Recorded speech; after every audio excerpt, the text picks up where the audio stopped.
लगन तुमसे लगा बैठे, जो होगा देखा जाएगा।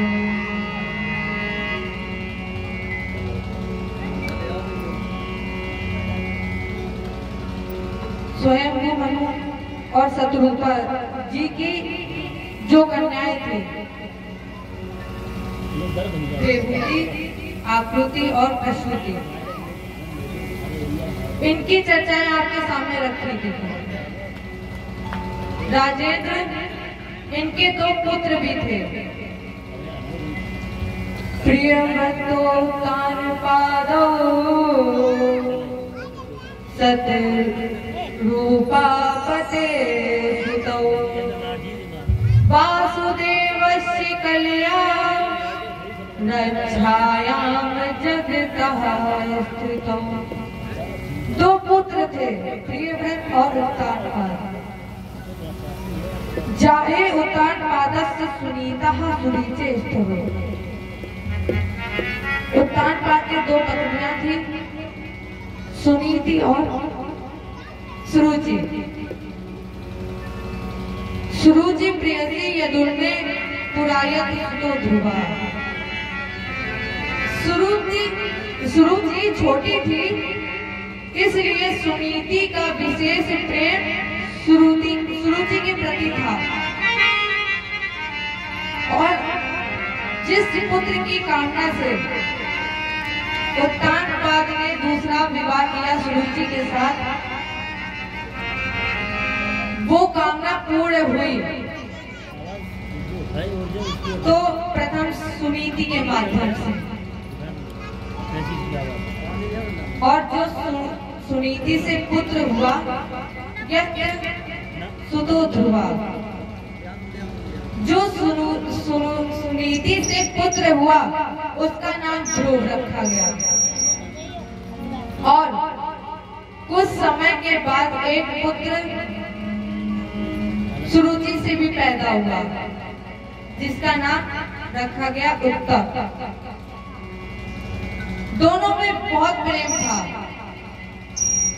धीरे धीरे बड़े हुए तो एक ध्रुव ने कहा, भैया उत्तम, तुम्हारी जो माँ है वो मेरी मौसी, और जो मेरी माँ है वो तुम्हारी मौसी। तो चलो आज हम तुम्हें अपनी माँ से मिलाएं। ध्रुव लेके गया और जैसे ही सुनीति ने देखा कि मेरी छोटी बहन का पुत्र आया है, दौड़ दौड़ के गोद में उठा लिया।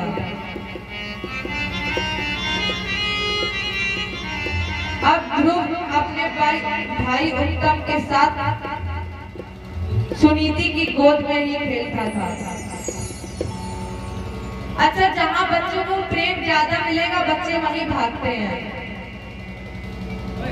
तो उत्तम भी सुनीति माँ के पास डेली आके खेलते थे, दोनों ध्रुव और उत्तम। लेकिन एक दिन उत्तम ने कहा, भैया हम तो तुम्हारी माँ से रोज मिलते हैं, चलो आज हम तुम्हें अपनी माँ से मिलाएं। उस समय ध्रुव की आयु 5 वर्ष की थी।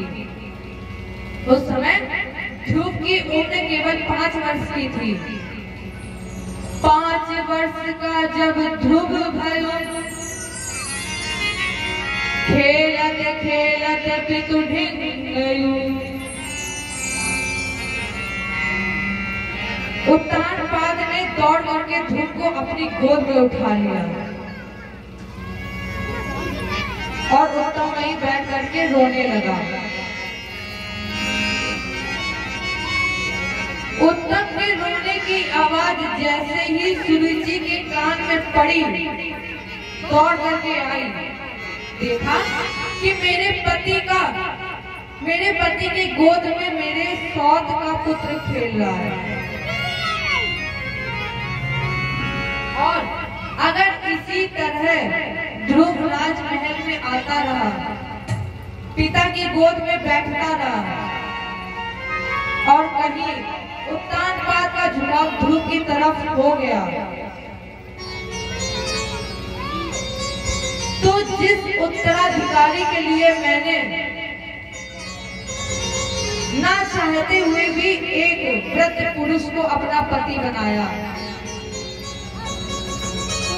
राजा, यहाँ ध्यान देने की बात है, एक कम उम्र की युवा लड़की जब अपने से अधिक उम्र वाले पुरुष को पति बनाती है तो उसका एकमात्र लक्ष्य होता है पिता की सारी संपत्ति पर अधिकार, कि मेरे पुत्र को मिल जाए। और यही ये चाहती थी कि मेरे पुत्र को उत्तराधिकारी बनाने का गौरव मिले। इसलिए ध्रुव की पकड़ी बाह और कहा, ध्रुव, तेरे भाग्य में पिता की गोद में बैठने का अधिकार नहीं है।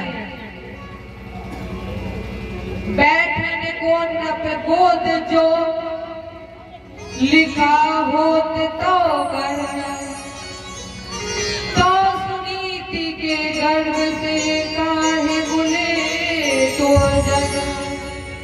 अरे ध्रुव, अगर तेरे भाग्य में पिता की गोद में बैठना लिखा होता तो तू अभागिन सुनीति की कोख से पैदा ना होता। तो तू अभागिन सुनीति की कोख से जन्म नहीं लेता। और फिर भी अगर तुम्हें पिता की गोद में खेलना है, पिता की गोद चाहिए, अगर तुम्हें राज्य की आकांक्षा है, अगर तुम्हें राज्य की आकांक्षा है तो ध्रुव, त्याग दो ये शरीर त्याग करके मेरी कोख से जन्म ले लो, तो तुम्हें पिता की गोद मिल जाएगी और उत्तराधिकारी भी बन जाओगे।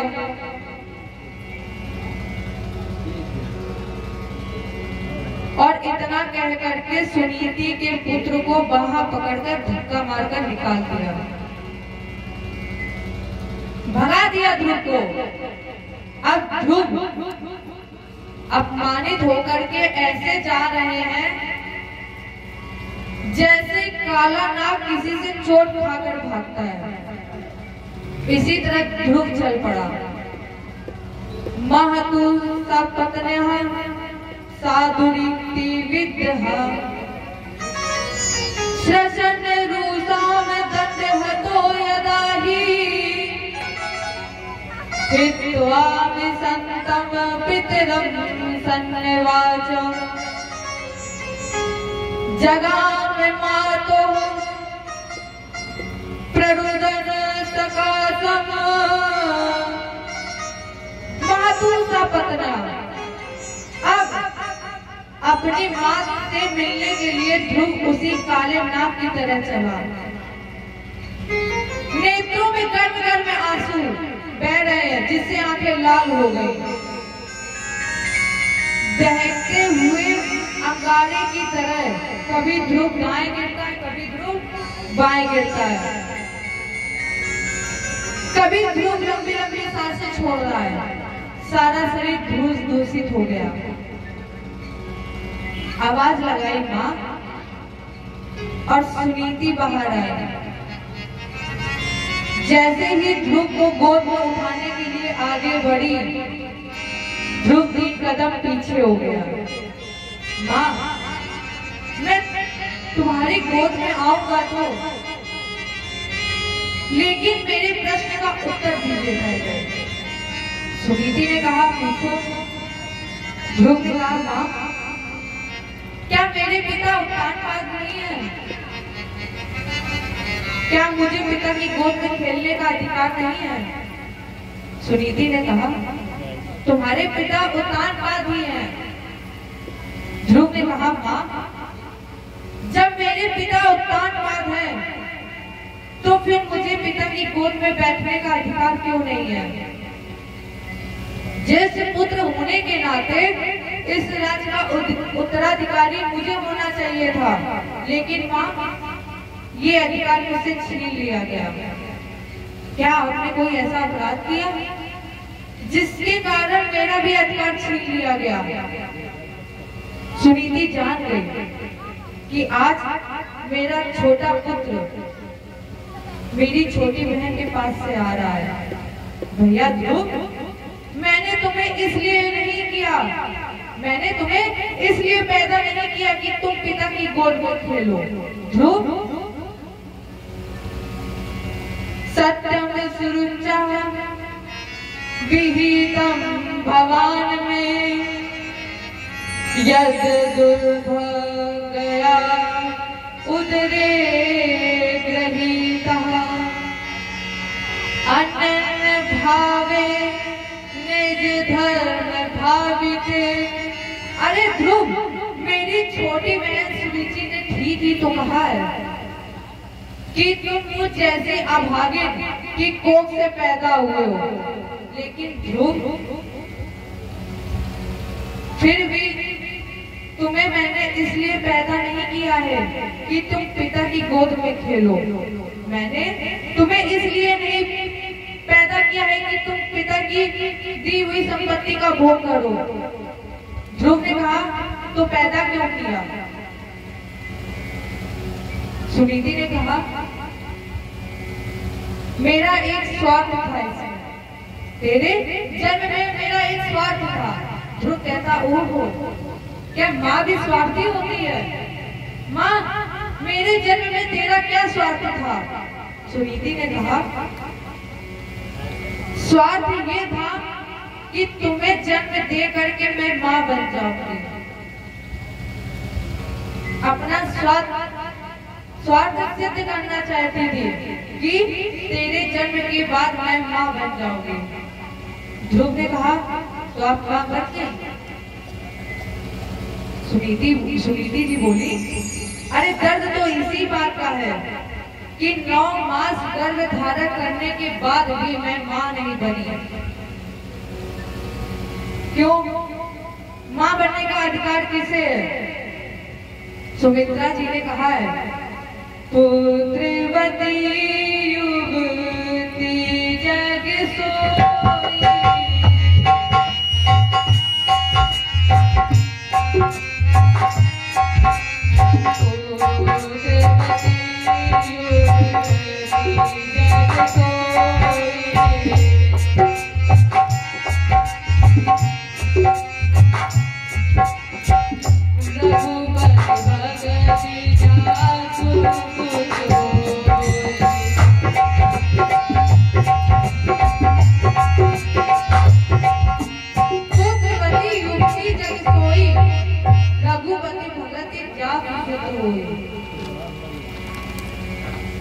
इस संसार में उसी को माँ कहलाने का अधिकार है जिस माँ के गर्भ से जन्म लेने वाला बच्चा भगवान के चरणों का अनुरागी हो।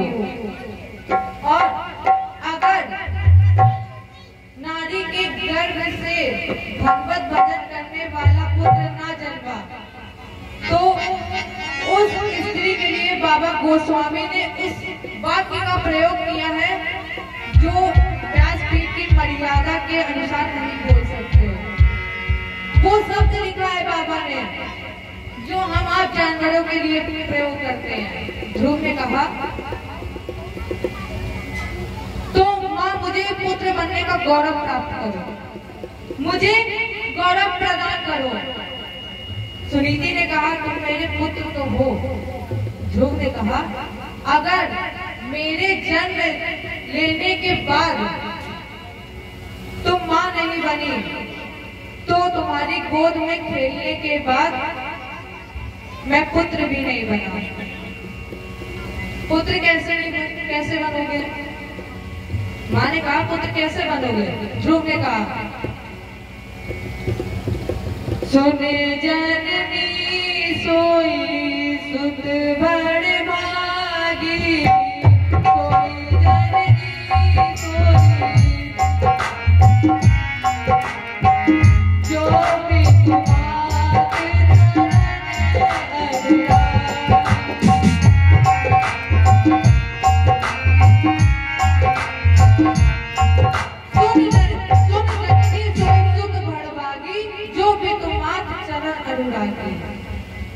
इस संसार में वो पुत्र बड़भागी है जिसे माता पिता की सेवा करने का गौरव प्राप्त हो।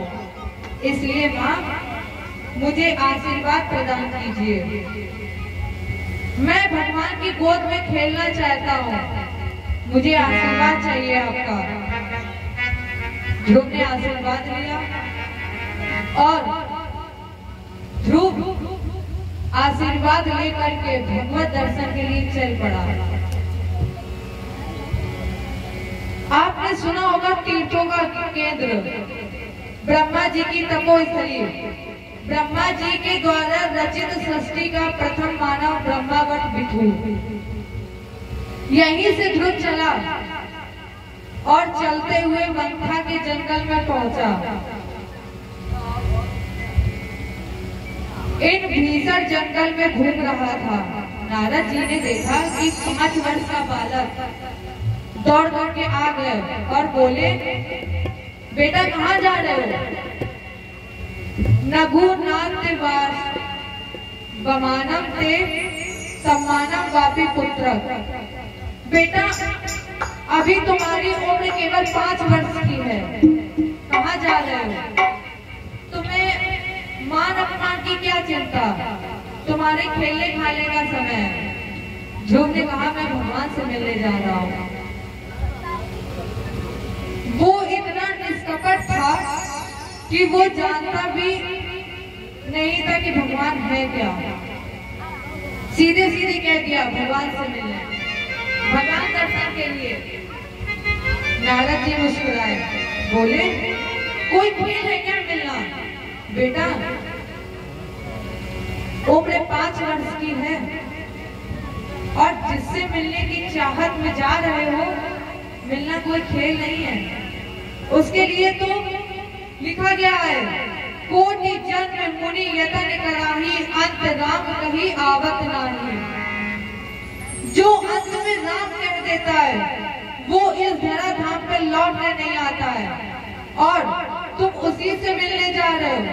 इतना भयंकर जंगल, सिंह भेड़िया तुम्हें खा जाएंगे। ध्रुव ने कहा,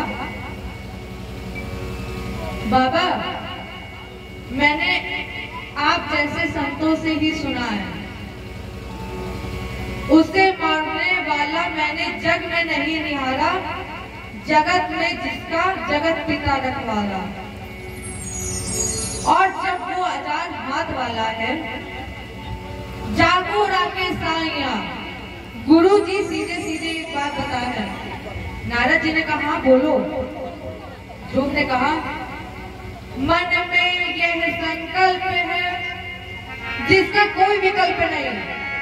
एक संकल्प, कोई विकल्प नहीं। मैं ढूंढू रघुवीर, जो नहीं दर्शन होंगे तो तज में शरीर। गुरु जी, अगर मुझे गोविंद जी का दर्शन नहीं हुआ तो मैं ये शरीर त्याग दूंगा। इसलिए जेरी उपाय से परम पद मोह सजल सहज मिल जाए। हे नारद, वो विधि, वो पीड़ा, वो रास्ता आप मुझे प्रदर्शित करें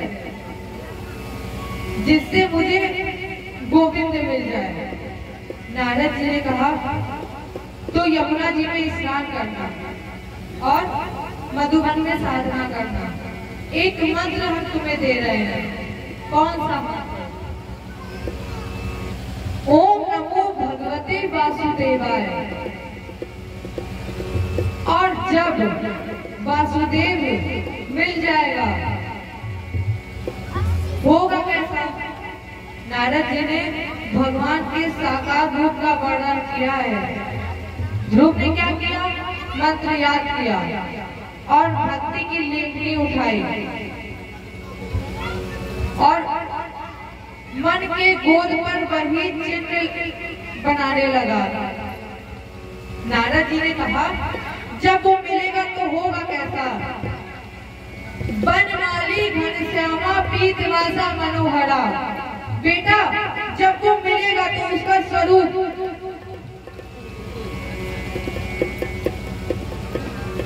कैसा होगा? वही जो नारद जी ने स्वरूप बताया था, ध्रुव ने अपने मन मंदिर में बसा लिया। गुरु जी को प्रणाम किया, निकल गया, यमुना जी में स्नान किया और मधुबन में जा करके एक पैर पर खड़ा हो गया। पहले 1 महीने ध्रुव ने 3 रात के बाद कहते हैं बेर के फल खाए। 3 रात के बाद बेर और कहते के फल खाए हैं। दूसरा महीना लगा तो ध्रुव ने 6 रात के बाद सूखे पत्ते खाए।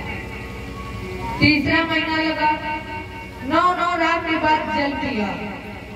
चौथा महीना लगा, 12 रात के बाद एक बार मुंह खोला और बड़ी लंबी श्वास खींची। इस श्वास के द्वारा जो हवा चली उसे ही अपना भोजन बना लिया। 5वां महीना आया तो ध्रुव ने पंच प्राण वायु को जीतकर हस्ताक्षर चक्र का भेदन करके ध्रुव ने अपनी पंच प्राण वायु को द्योदन चक्र, जिसे हम आप आज्ञा चक्र भी कहते हैं, यहीं पर जा करके अपने पंच प्राण वायु को समाधिस्थ कर लिया। राजेंद्र, जब किसी व्यक्ति की पंच प्राण वायु इस द्योदन चक्र में स्थापित हो जाती है तो वो शरीर संसार के लिए मृत हो जाता है। तो अब ध्रुव मर चुका है, श्वास बंद है, लेकिन जिसकी पंच प्राण वायु चढ़ी है वो देख भी सकता है और सुन भी सकता है। तो ध्रुव जगत व्यवहार को देख रहे हैं, लेकिन पंच प्राण वायु समाधिस्थ है। और जब ध्रुव की श्वास बंद हुई तो सारे जगत की श्वास बंद हो गई, क्योंकि महाप्रलय में बचा न कोई। जब प्रलय आती है तो कोई बचता नहीं है। भक्त तो अजन्मा अविनाशी है, और जब भक्त की श्वास बंद हो गई तो जगत पिता की जगत की सांसें बंद हो गई। सारे देवता चिल्ला रहे हैं, प्रभु त्राही मां, त्राही मां। सारे जगत की श्वासें बंद हैं, दम घुट रहा है। भगवान तुरंत गरुड़ की पीठ पर बैठे और ध्रुव को दर्शन देने के लिए निकले। इधर ध्रुव तपस्या कर रहा था। कह रहे थे, प्रभु प्रकट होइए, मुझे दर्शन दीजिए, मुझे आपसे मिलना है। और क्या कह रहे थे? चाहे जैसा मुझे रख लो प्रभु, जैसा आप रखोगे मैं रह लूंगा, पर एक बार दर्शन दो। चाहे जैसा मुझे रख लो, कुछ ना कहूँगा मैं। चाहे जैसा मुझे रख लो, कुछ ना कहूँगा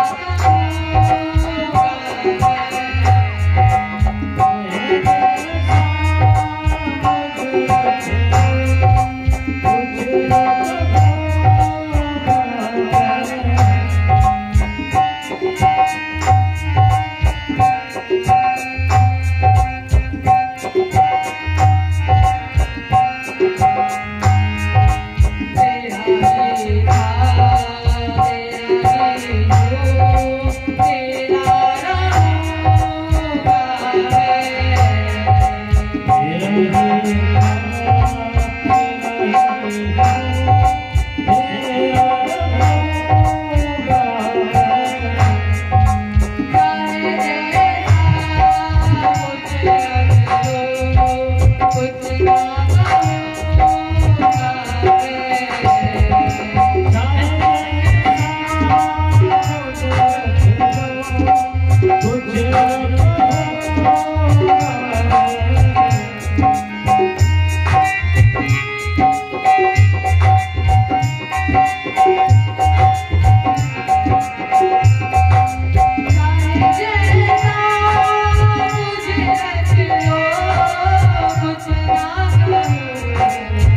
प्रकट हुए।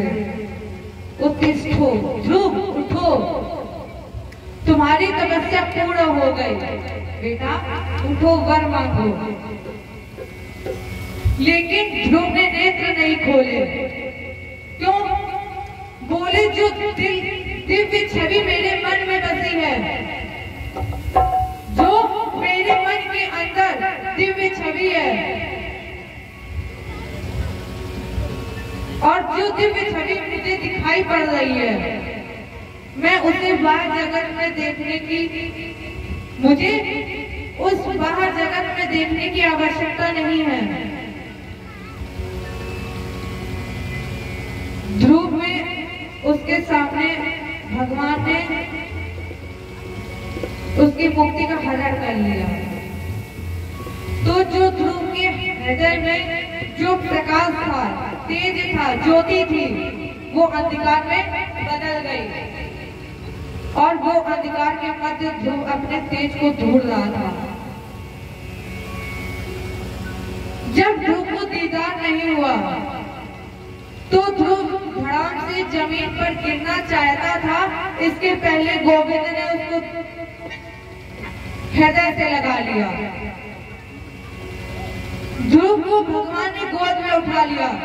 बोलो भक्त भगवान की। हमारे ध्रुव ने भगवान की उस दिव्य छवि का दर्शन किया, चरणों में प्रणाम किया, लेकिन कुछ कहना चाहते हैं। ध्रुव की वाणी से शब्द नहीं निकल रहे, और जब ध्रुव की वाणी से शब्द नहीं निकले तो भगवान ने अपना शंख ध्रुव के कपोलों से स्पर्श कराया। अपने आप ध्रुव की वाणी से शब्द निकले और ध्रुव प्रार्थना करने लगा, प्रभु आज मेरा जीवन धन्य हो गया, आज मैं धन्य हो गया। जो मेरे अंतःकरण प्रविष्ट होकर अपने चित्त शक्ति को मेरी सोई हुई कान, नाक, आंख, त्वचा जो वृद्ध हो चुकी थी, आपने इंद्रियों से जीवित कर दी।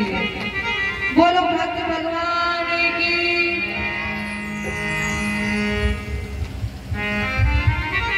गोविंद मेरो है, गोपाल मेरो है,